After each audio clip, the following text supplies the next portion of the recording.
Welcome to Through the Bible with Les Feldick, a 30-minute walk through the Scriptures, teaching in-depth Bible truths that change people's lives. Now, here's your host, Les Feldick. Okay, once again, good to have everybody back, and this is our fourth program this afternoon, Coffee Cups, and this is not a pseudo church or anything like that. We're just here to search the Scriptures and to see if these things are really so. And again, we always like to thank our television audience for your tremendous response, how we appreciate your help and your letters. Now, we're especially favored today, and I mentioned it in one of the other programs, but our youngest son, Todd, and his wife, Kim, are here, and with our latest grandson, and he's only 8 weeks old, so somebody just reminded me today, this is probably his first real Bible study. I'm sure they've already had him in church someplace, but this is his first Bible study, and if the Lord tarries, someday he can look at the tape and he says, there I was, I got a good start. So anyway, we appreciate Todd and Kim and their ability to be here with us today. There he is, my goodness, I didn't even see that. I'm not just a proud grandpa, that's a pretty baby.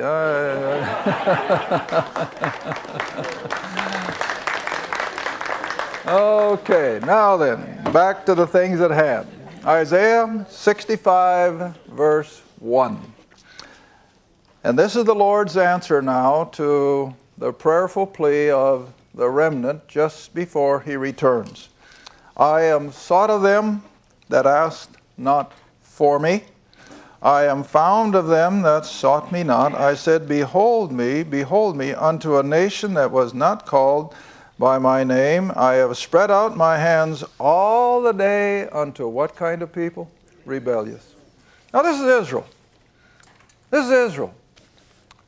They've had the word, they've had the prophets, they've had the temple, they've had the priesthood. Didn't make any difference. They were just as rebellious and unbelieving as the Gentile pagan world around them. All right, verse 2, reading on.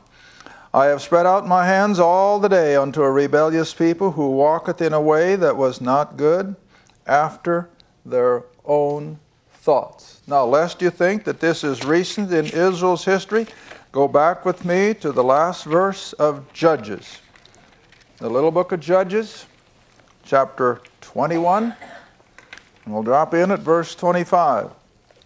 Now, this is about shortly after they came out of Egypt. About 400 years before King David.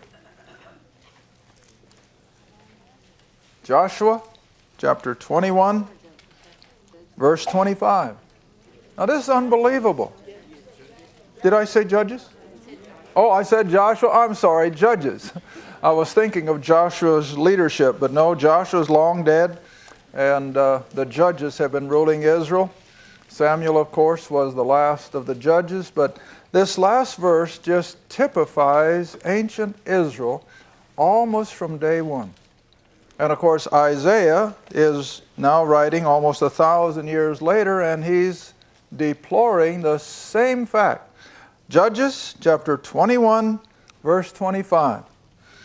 In those days, there was no king in Israel. Every man did that which was right in his own eyes. Now, beloved, when you let the human race do good. Okay, back to Isaiah, because I want you to see that God has mercifully put up with the human race from day one. Because Israel was, the covenant people. They should have been a people of obedience, but they weren't. Only the small remnant, see? All right, reading on. Isaiah 65, verse 3. A people that provoketh me to anger continually to my face, that sacrificeth in gardens and burneth incense upon altars of brick. Now what are they doing? Idol worship. And they didn't even build altars the way God instructed them to build altars, because when Israel was taught how to build an altar, they didn't use brick, they used what? Hewn stone. Not bricks. See, bricks are man-made. They're cooked in an oven. But see, here they use altars made of a counterfeit rather than the hewn stone as God had instructed Israel. All right, so it just all shows rebelliousness. They're not even going to build an altar according to God's design. Verse 4, which remain among the graves and lodge in the monuments, who eat swine's flesh. Now you know that was forbidden all the way up in Israel's history. And they've eaten swine's flesh, and broth of abominable things is in their vessels. In other words, even the soup that they made was made of stuff that was totally contrary to Israel's dietary laws. Verse 5, who say, stand by thyself, come not near to me, for I am holier than thou. My goodness, that puts it as plain as English can make it. So what are they likened to? The Pharisees. That was their attitude. They were righteous. They were holy. They would wrap their clerical robes around themselves and they could do no wrong. But these were the same way, see? And they say, I'm holier than you are. These are a smoke in my nose. Not the smoke of incense as God appreciated in the temple worship, but this was acrid smoke that burned the nostrils. Thou art a smoke in my nose, a fire that burneth all the day. Now again, I think you can go back to an analogy of the ancients. They probably lived in small dwellings. They didn't have central heat and air. So what was the normal material for burning to keep the house warm? Well, dried cow manure, just like they did out west. And so that acrid smoke of that cattle refuge would literally permeate the whole house. And that's what they lived in. But God likens that to his experience with Israel. See? Verse 6, behold, it is written before me, I will not keep silence. I will recompense, even recompense into their bosom. Verse 7, your iniquities and the iniquities of your fathers together, saith the Lord, who have burned incense upon the mountains and blasphemy upon the hills. Therefore I will measure their former work into their bosom. In other words, it's been generation after generation. Now verse 8, this is an interesting little verse. Thus saith the Lord, as the new wine is found in the cluster, and one saith, destroy it not. Now you got to kind of put some thoughts here. What kind of a grapevine do you suppose the hired help were pulling out to burn? Well, the ones that weren't producing, the dead ones. That stands to reason. But as they're about grapes, and what does he say? Don't destroy that good little cluster of grapes. Now read on. Destroy it not, for a blessing is in it. So I will do for my servant's sake, that I may not destroy them all. Again, what's that one little clump of grapes on the dead vine a picture of? The remnant. The remnant, see? All these things you got to kind of dig, and then here they come, and it just tantalizes your spiritual appetite. Oh, don't destroy the vine. There is one cluster of grapes that is still useful for the grape juice. Now verse 9. I will bring forth a seed out of Jacob and out of Judah, an inheritor of my mountains, and my what? Elect. See? The remnant again, the true believer. And my elect shall inherit it, and my servants shall dwell there. Now we come to the promises of this coming kingdom. Verse 10. And Sharon, that is the Valley of Sharon, which is just east of the Mediterranean coast. It's one of the valleys of Israel. And now, of course, a lot of it is covered with the sand that is blown up from the Mediterranean Sea. And I don't know how much validity is this, but one of our guides told us over there how all that sand accumulates upon Israel. It comes from the Nile water coming into the Mediterranean, and then all the prevailing northwesterly winds blow it up on the shore of Israel. And so you got these huge sand dunes all along the Mediterranean seashore. But beyond them, of course, you have this productive valley of Sharon, and it will be a fold of flocks. In other words, Sharon is going to revert back to that beautiful, productive valley of grass and water for the flocks of Israel. And the Valley of Achor. Now, those of you who know your Old Testament, what was the Valley of Achor? Well, you remember when Achan, shortly after they came across the Jordan River, and they were to have nothing to do with the spoils of the little town of Ai, and they were instructed, don't touch any of that stuff, it should all be destroyed. What did Achan do? He took some for himself, and he thought he'd gotten away with it. But God knew, and you remember that Achan was dealt harshly over that, and the Valley of Achor became a curse to Israel. It was just something that was avoided. But here in the kingdom, it's going to be a valley of blessing. And so the Valley of Achor, a place for the herds to lie down, for my people that have sought me. In other words, again, for the remnant that's going to come into this glorious earthly kingdom that's been promised since day one. Now verse 11. But you are they that forsake the Lord, that forget my holy mountain, that prepare a table for that troop, and that furnish the drink offering unto that number. Therefore, I will number you. Now that's the unbelieving element again. I will number you to the sword, and you shall all fall down to the slaughter. Remember what Zechariah said? The remnant to go into the kingdom. Verse 13, therefore thus saith the Lord, behold, my servant shall eat, but you shall be hungry. Behold, my servant shall drink, but you shall be thirsty, and so on and so forth. Verse 14, my servants, that is the believing remnant, my servants shall sing for joy of heart, but you shall cry for sorrow of heart, and shall howl for vexation of spirit. And you shall leave your name for a curse unto my chosen, for the Lord God shall what? Slay thee. Now you see, I mentioned the two women at the well and two people sleeping in the bed. And what does the Lord say in Matthew? The one shall be taken, the other left. Well, which one will be taken? The unbeliever. He'll be removed, and the believer will go on into the kingdom economy. All right, now then, let's drop quickly down to verse 17. For behold, I create new heavens and a new earth, and the former, that is the old earth, shall not be remembered nor come to mind. Now, of course, I guess there's room for controversy here. Is he speaking of the new heaven and new earth of Revelation 21 and 22 about the renovated earth for the millennial reign? Now, you got to remember, the 1,000-year reign of Christ is the kingdom economy, which Christ will rule and reign from Jerusalem.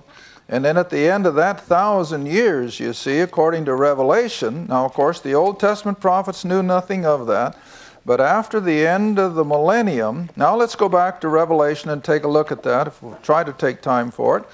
And you come back to Revelation, and here we find that after the 1,000 years are over, Revelation 20,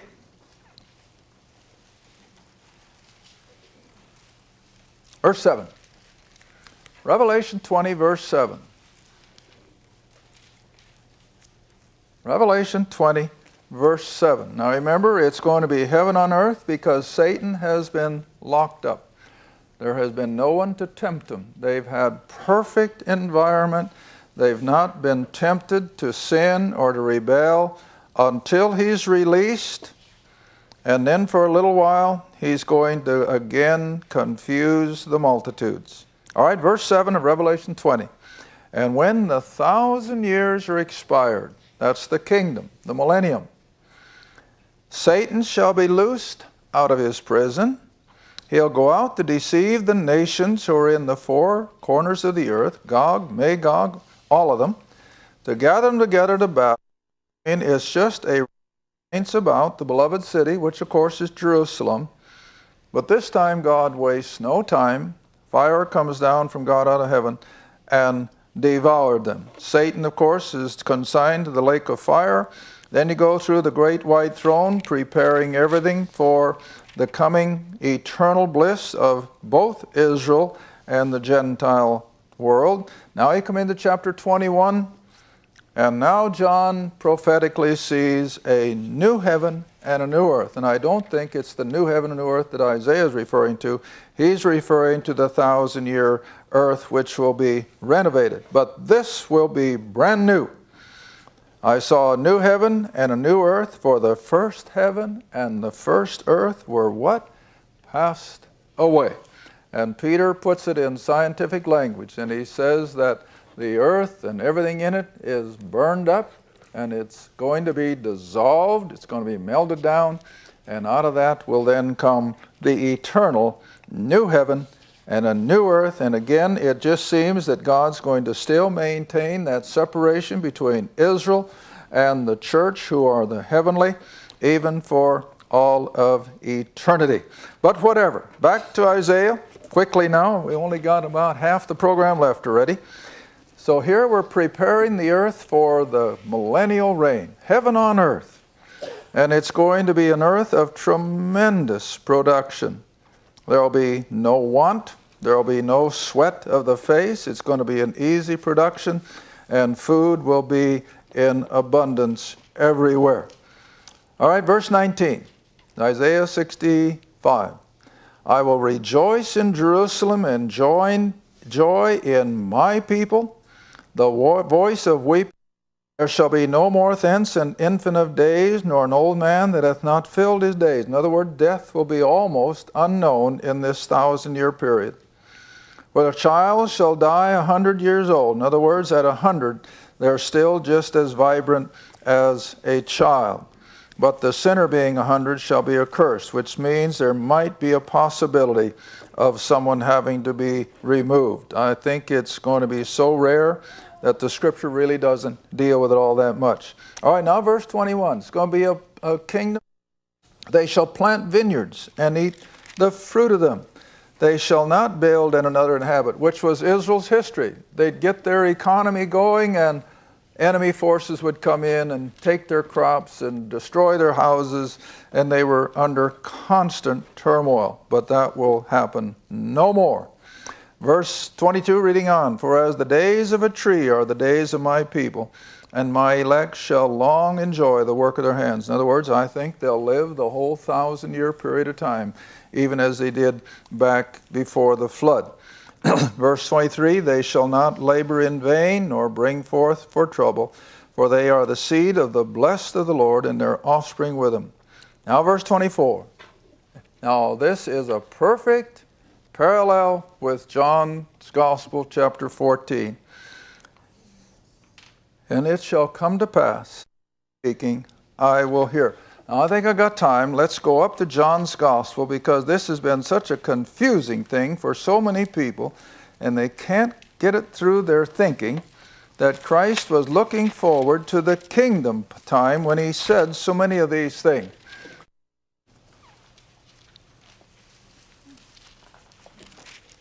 Verse 13. Now this will all become a reality in this kingdom economy, when Christ is ruling and Satan is locked up, and every Jew will be in a special manifestation of God's grace and power. Verse 13. The Lord is speaking, and he says, whatsoever you shall ask in my name, that I will do, that the Father may be glorified in the Son. If you shall ask anything in my name, I will do it. What does that mean? Whatever they want.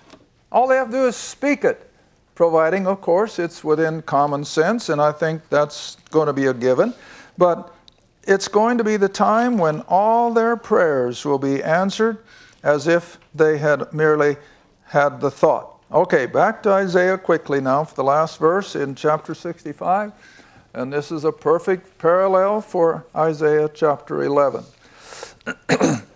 Verse 25. Isaiah 65. The wolf and the lamb shall feed together. Now this isn't just pie in the sky. A lot of people poof at this and they say, well, that's just a figure of speech. No, it is not. This is going to become a literal reality when God will literally change the digestive system of the wild animals, where they will not eat of other living things. Isaiah 11 says that they will eat of everything that grows naturally, the herbs and the grasses and so forth. All right, the wolf and the lamb shall feed together, and the lion shall eat straw like a bullock. His whole digestive system will be transferred from carnivorous to eating forage. And dust shall be the serpent's food. Now, we know that the serpent will not be active in the kingdom, so this, of course, is simply a play on words, that the serpent will not enjoy all these good things of the kingdom. They shall not hurt nor destroy in all my holy mountain or in my kingdom, saith the Lord. All right, now let's go into the final chapter of Isaiah.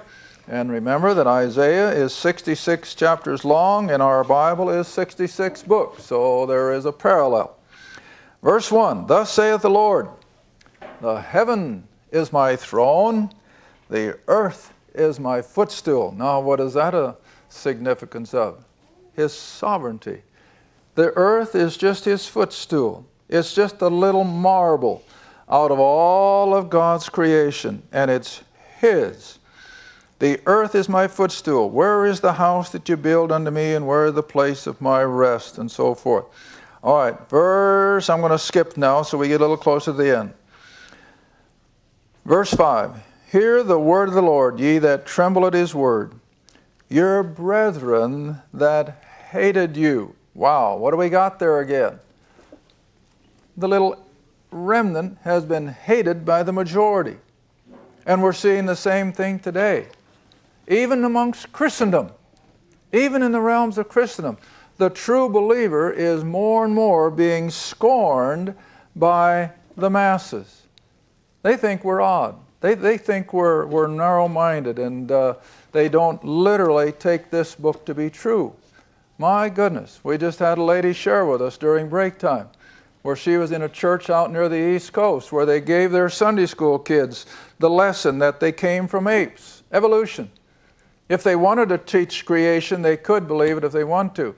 But listen, this is happening in churches. This is apostasy. And it's coming in like a flood. That's one of the worst ones I've heard, but I've heard a lot of them almost as bad. But beloved, it's always been this way. Even in ancient Israel, the true believer was scorned and ridiculed by the majority. All right, read on. Verse 5 again, Hear the word of the Lord, ye that tremble at his word, your brethren that hated you, that cast you out for my name's sake, said, Let the Lord be glorified. But he shall appear to your joy, and they shall. I think I can take the time. Go all the way up to 1 Peter. Makes the same analogy, and this is New Testament. 1 Peter 2, verse 6. 1 Peter 2, verse 6.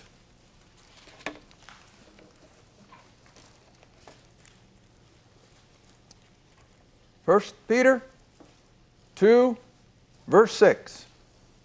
Wherefore, Peter writes, Also it is contained in the Scripture, Behold, I lay in Zion a chief cornerstone, Jesus of Nazareth, the Messiah, elect, precious, and he that believeth on him shall not be confounded. And if you want to take your concordance or Strong's and you compare that word, what's another word for it? Disappointed. Disappointed. Now, when will the mass of so-called religious people be disappointed? When they find themselves in the wrong place. That's the same way with church people today. When they slip out into eternity, they're going to be disappointed. They're not going to be where they thought they were going. Okay, we're down to 2 minutes. Let's move on up into chapter 66. Verse 7. Verse 7. Before she travailed, she brought forth. Before her pain came, she was delivered of a man-child. Who are we talking about? Israel. And what's the man-child? Christ's birth at Bethlehem. See? Now verse 8, Who hath heard such a thing? Who hath seen such things? Shall the earth be made to bring forth in one day? Or shall a nation be born at once?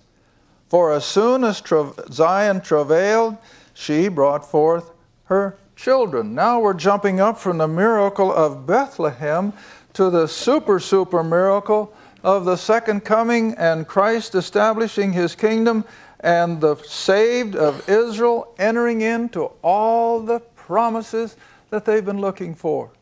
And how long is it going to take to happen? In an instant. The moment Christ returns, they're going to come in to the glory of that promised kingdom. All right, let's read on for the minute we have left. Verse 9, Shall I bring to the birth and not cause to bring forth, saith the Lord? Shall I cause to bring forth and shut the womb? Oh, no way. God isn't going to fall short of all these promises. Rejoice with Jerusalem and be glad with her. All ye that love her, rejoice for joy with her. Then drop all the way down to verse 15. I'm going to do this quickly. For behold, the Lord will come with fire and with his chariots like a whirlwind to render his anger and fury and his rebuke with flames of fire, and so on and so forth. But verse 17, for those who are believers, they that sanctify themselves and purify themselves in the gardens behind one tree in the midst, eating swine's flesh and so forth. Verse 18, for I know their works and their thoughts. It shall come that I will gather all nations and tongues, and they shall come and see my glory. When will that happen? At his second coming. And we're getting closer and closer every day.